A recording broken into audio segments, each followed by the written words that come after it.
Kiufupi ni kwamba nimeumia baada ya kuona timu iliyokuwa ligi kuu katika mkoa wa Kagera ambao tulikuwa tunajua kama Kagera Sugar kushuka daraja mpaka sasa hivi, kwa sababu licha ya kwamba ligi haijaisha, lakini unaona mienendo na nafasi iliyopo haipi nafasi ya Kagera Sugar kubaki ligi kuu au kuendelea katika msimu wa ligi kuu msimu ujao.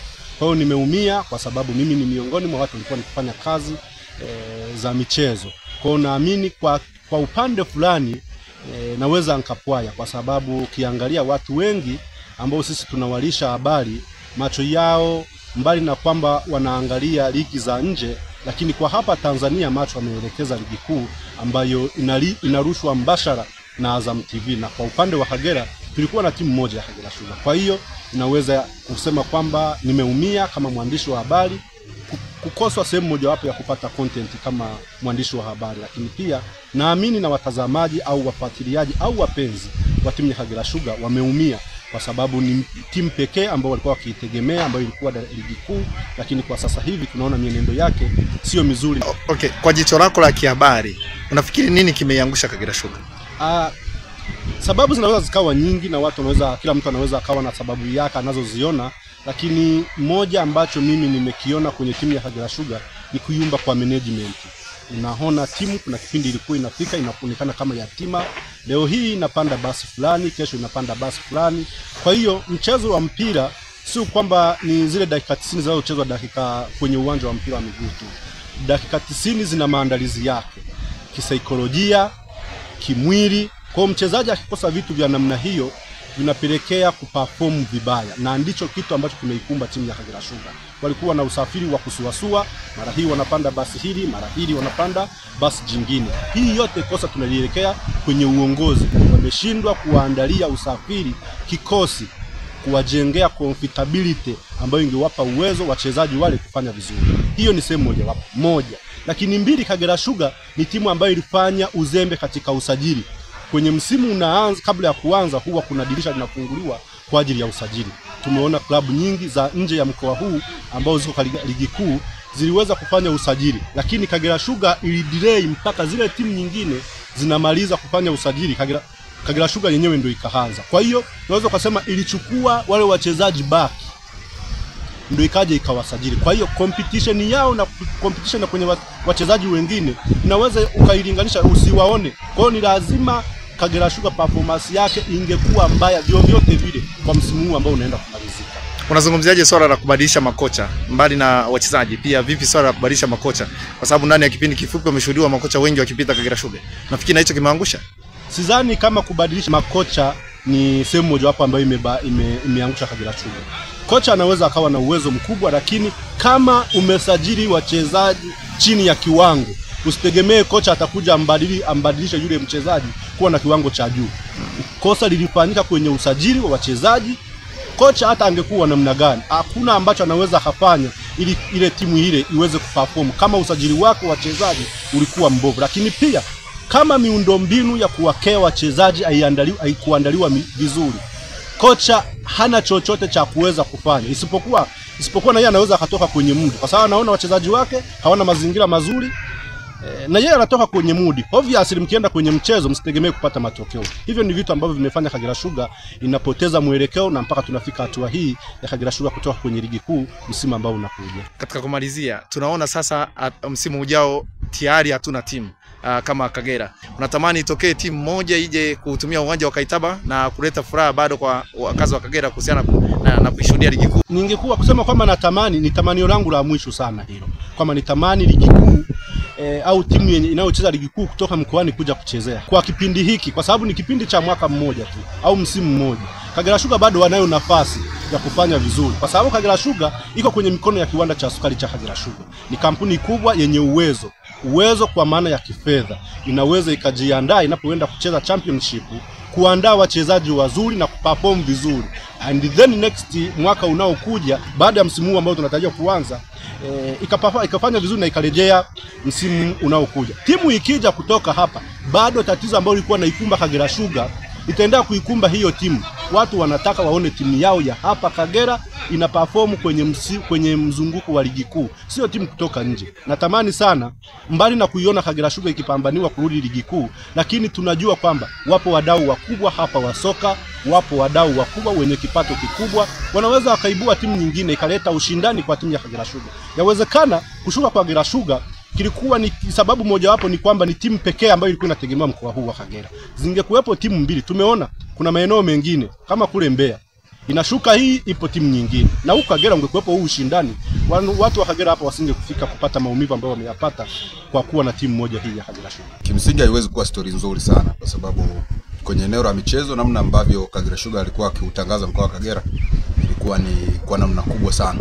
Ligi kuu Tanzania bara imekuwa ikihusisha Kagera kama mkoa kwa sababu ya Kagera Sugar. Nini kimepelekea Kagera Sugar kushuka daraja?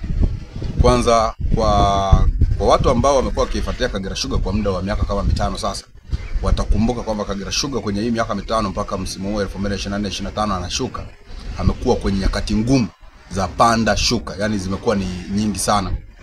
Wakati ambao karibia msimu hii yote ambayo nimeitaja alikuwa ni mtu wa kupotelea kwenye playoff ama kunusurika dakika za mwisho. Utakumbuka hata msimu wa 2023-24 alibahatika kubaki kwenye baada ya mchezo wa mwisho. Kwa hiyo ligi pale mechi zote zimepigwa, ndiye anajua kumbe tumeshinda, kuna mtu amefungwa, ndio akabaki kwenye ligi. Moja ya sababu zilizowapelekea Kagera Sugar kuwa kwenye nyakati hizi ngumu mpaka mwisho ameshuka daraja, moja ni uongozi waliokuwa nao. Kwenye miaka kama 5 iliyopita walikuwa na watu wanaitwa Mohamed Hussein, walikuwa na watu wanaitwa Madaki. Hawa walikuwa ni baadhi ya viongozi ambao walikuwa ni viongozi makini sana kwenye mpira wa Kagera Sugar pamoja na mpira wa Kagera kama mkoa. Hao ni viongozi ambao walikuwa wanajua ni namna gani wafanye usajili wenye quality, ni namna gani wafanye usajili ambao ni bora. Na hawa ndio walikuwepo, kwa mfano mtu kama Mohamed Hussein alikuwepo kwenye timu miaka mingi sana. Ndio waliokuwa wanaongoza lile jopo la Kagera Sugar iliyomaliza msimu ikiwa nafasi ya 3. Sasa ilipofika mwaka 2019 na 20 kama sikosei, hawa watu wakaondoka kwenye timu. Sasa ukaanza kuja uongozi mwingine. Uongozi ulioingia pale ukashindwa kupita kwenye zile njia walizokuwa wanapita hawa viongozi wa awali. Hapo timu ndio ilianza kupata msukosoko. Maana yake kilichofuata kwenye eneo la usajili, kilichofuata kwenye eneo la kutafuta viongozi wengine, kwa mfano ma CEO, kutafuta makocha kwa maana ya benchi la ufundi, ilikuwa haifanyike kitaalamu. Sasa inafanyika kwamba tunafanyaje, lazima tuwe na kocha.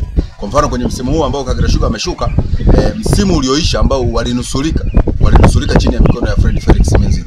Sawa, ambao watu walianza kuona imani sasa Kagera imefanya. Tukadhani kwamba kama wangekwenda naye msimu huu basi walikuwa na nafasi kubwa.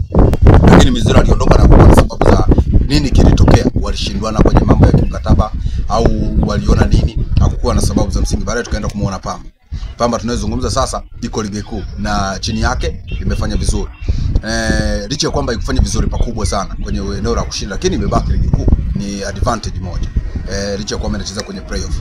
Baada ya hapo kulikuwa na taarifa za kwamba amekuja kocha fulani mzungu. Sawa, alikaa karibia siku 2 kwenye timu, baadaye akaondoka. Haikujulikana nini kilitokea. Wakati Fred Felix Minziro anafanya kazi pale, alikuwa anasaidiana na kina Juma Kasedi, nao waliondoka. Sawa. Baadaye akaletwa Ponkata wakati anaingia pale, maandalizi yaliyofanyika ilikuwa ni nyakati za kuandaa timu kuelekea ligi kuu, anasema pre-season. Kilichofanyika pale, ndugu mwandishi wa habari na mtangazaji, ni kwamba ilikuwa ni maajabu. Timu ilifanya maandalizi pengine kwenye siku kama 7 au 8, na yenyewe ilitokana na kwa sababu walitakiwa kuanza kucheza na Young Africans, lakini Young Africans walikuwa wako busy na mashindano ya kimataifa. Mchezo ukapelekwa tarehe 29. Sawa. Kwa hiyo maandalizi yalifanyika ndani ya muda mchache sana. Kwa hiyo hata kocha anaingia pale, hauwezi kusema alipata muda mzuri wa kuandaa. Akasimamia timu kwenye michezo kadhaa, mwisho ikapoteza. Na kumbuka kama tulikuwa pamoja, nikamuuliza bwana Nkata, utafanyaje? Kwa sababu hali inaendelea kuwa mbaya. Aliniambia tutafunga watu. Kwenye mechi kama 2 baadaye wakamuondoa. Sawa. Walivyomuondoa, nakumbuka tulimuuliza CEO, nini kimetokea na unatarajia kufanyaje? Akasema tunaendelea kujipanga, tutashinda na tunazo backup za makocha, kwamba kama kocha huyu anaondoka basi tutafanya taratibu za kumpata kocha. Aliyekuja pale alikuwa ni kocha wa Mtibwa Sugar kipindi kile, Ismail Simedo. Naye kwenye mwendo huo, lakini mbali na hiyo akaja Juma Kaseja, ambaye alionekana sasa Juma Kaseja amesaidia kwenye mechi kadhaa kama 4 wameshinda. Baada ya hapo mechi 4 hapa nazungumzia hata zile za CRDB walicheza kupata matokeo baada ya kumalizana na CRDB, wamepata anguko ambalo mwisho limeenda kuwashusha daraja. Kwa hiyo moja ya vitu ambavyo viliwashusha Kagera Sugar ni pamoja na selection ya kikosi. Nani anacheza kwenye timu ya kushindana ligi kuu? Wachezaji wengi waliosajiliwa pale walikuwa ni wale championship quality, yani wachezaji ambao walishusha timu fulani ndio walikuwa wanasajiliwa pale. Lakini umakini pia wa benchi la ufundi, kama sio umakini wa benchi la ufundi, walioleta benchi la ufundi, kwa sababu wameonekana kufanya vitu vya kujaribu hapa karibia msimu wote. Lakini mwisho kilichoonesha Kagera Sugar kuwa kwenye nyakati hizi ni uongozi wa timu. Kwa maana uongozi wa timu, namna ambavyo wamekuwa kufanya selection zao za nani aongoze wapi, nani aongoze wapi. Lakini mwisho nadhani kama chama cha soka cha mkoa kuna namna ambavyo kimeshindwa kuisaidia pia Kagera Sugar kama chama cha soka, kwa maana ya kuratibu. Lazima muwe na mipango ya namna gani mtakuwa na Kagera Sugar mtailinda, lakini namna gani mtatafuta timu za kuipiga backup Kagera Sugar. Tuna mikoa ambayo tunaiona kama mfano, na mara nyingi tumekuwa tukiutaja mkoa kama Mbeya, lakini pia tumekuwa tukiutaja mkoa kama Dar es Salaam. Hii ni vyama vya soka, hata unaona namna ambavyo vinachakarika kabisa kwamba kunahitajika kuwa na michezo hapa na future. Sasa tunavyozungumza, ndugu yangu, unajua namna ambavyo kupandisha timu haiwezi kuwa rahisi. Kwa hiyo Kagera Sugar wanahitaji kuanza kujiboresha kwenye eneo la uongozi. Otherwise uongozi uliopo kama nia yake ni kuiua Kagera Sugar, kwamba Kagera Sugar hii ipotee kabisa, lakini kama wana nia ya dhati lazima wafanye vitu kwenye timu, lazima kuwe na bonus.